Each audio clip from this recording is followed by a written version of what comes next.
បងប្អូនជួយ Subscribe YouTube ខ្ញុំម្នាក់មួយផងមានបងប្អូននេះអាចជួយឲ្យខ្ញុំបាន1000 Subscribe ណាបងប្អូនហើយឲ្យខ្ញុំមានកម្លាំងចិត្តធ្វើ YouTube តទៀតណាហើយថតវីដេអូតទៀតណាបងប្អូនឲ្យមានការងារធ្វើតិចៗណាបងប្អូនតែបងប្អូនទេអាចជួយខ្ញុំឲ្យបានដល់1000 Subscribe ណាបងប្អូនហើយក៏មានវីដេអូមើលរឿយៗណាបងប្អូន3 4ថ្ងៃមានមួយវីដេអូ3 4ថ្ងៃមានមួយវីដេអូនេះសក់កិតដែលចេះខ្ចោះដុំនោះមើលទៅសក់នោះកើតគេណាបងប្អូនព្រោះបើកើតនោះកើតគេ3 4ឆ្នាំហើយគេថាអត់បាត់សោះ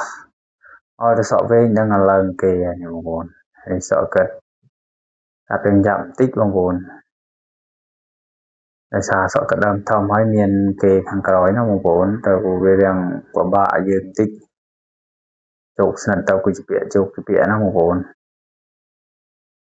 ហើយតែកាត់យើងខ្ញុំក៏កាត់ថតតិចដែរកាត់មិនឲ្យថតមុខណាបងប្អូនយើងក៏ថតតែពីក្រោយក៏ពវល់រហូតហ្នឹងបងប្អូនខ្ញុំក៏បានចាប់សក់ចាប់អុយកាត់ដែរនេះអានឹងកាត់ឲ្យថតតែកាត់អត់ឲ្យថតឃើញមុខណាបងប្អូនខ្ញុំទៅនេះថតយូរហើយក៏ខ្ញុំទឹកចែកមកខ្ញុំឃើញผมបានកាត់តទៅមែននេះគេហៅម៉ូតសងជើងខ្ពស់ណាបងប្អូនហើយម៉ូតសម័យឥឡូវគេនិយមតាមម៉ូតជើងខ្ពស់ហ្នឹងណាសាសាឡាសាសាឡារៀនធំទី10ទី9ទី10ហើយទីអានោះគេលើកទៅទៀតណាលើក low fat ណាបងប្អូនហើយនេះបើម៉ូតអញ្ចឹងខ្ញុំកាត់ទូទៅហើយសំខ្ពស់ហើយកាត់នេះរឿងលឿនដែរណាបងប្អូនហើយបងប្អូនទស្សនាវាអត់សូវច្បាស់ព្រោះវាឲ្យថតមួយមុខហ្នឹងបងប្អូនហើយយើងរួចមកជាខាងឆ្វេងហើយយើងច្រាប់តែបងប្អូនយើងក៏សម្រួលតិចហើយមកជាណាបងប្អូនដល់នេះដល់វគ្គមកជាខាងនេះហើយការកាត់យើងខ្ញុំមានអញ្ចឹងបងប្អូនរុញយោហ្នឹង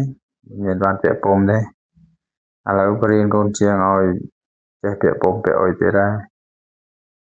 ហើយបរៀនគេចេះខ្លួនឯងពាក់ពំខ្ញុំក៏ពាក់ដែរពំថ្ងៃរៀនកាត់ខ្លួនឯងបញ្យល់កូនជាងរឿងពាក់ពំវារឿងយូរបន្តិចខ្ញុំចាប់ផ្ដើមឲ្យសក់បាំងមុខគេដែរអត់ឲ្យឃើញមុខឯណាបងប្អូនហើយសក់នេះក៏ខ្ញុំអត់បានថតពីរបៀបកោដែរណាបងប្អូនកាត់តែជាងហីរួចក៏រួចណាបងប្អូន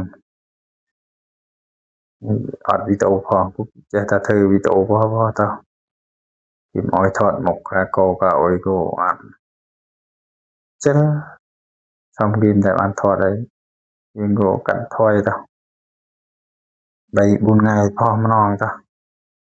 ហើយទៅទីងម៉ោងទីងថ្ងៃទៅហើយនេះការច្រាប់យើងខ្ញុំក៏ចាប់ដើមតិចឯណាបងប្អូនខាងស្ដាំសក់កាត់បើយកខ្មៅមានអីស្អាតតែគេសុំយកឲ្យសបន្តិចខ្ញុំចាប់ដើមយកទៅដាក់ឲ្យសបន្តិចទៅហើយជើងនឹងខ្ពស់បងប្អូននេះក៏យើងក៏ចាប់ផ្ដើមរួចហើយណាបាទអរគុណសម្រាប់ទស្សនាវីដេអូតាំងពីដើមរហូតដល់ចប់អរគុណសម្រាប់ការ Subscribe YouTube អរគុណច្រើនបងប្អូនដែលខំចំណាយពេលទស្សនាវីដេអូជម្រាប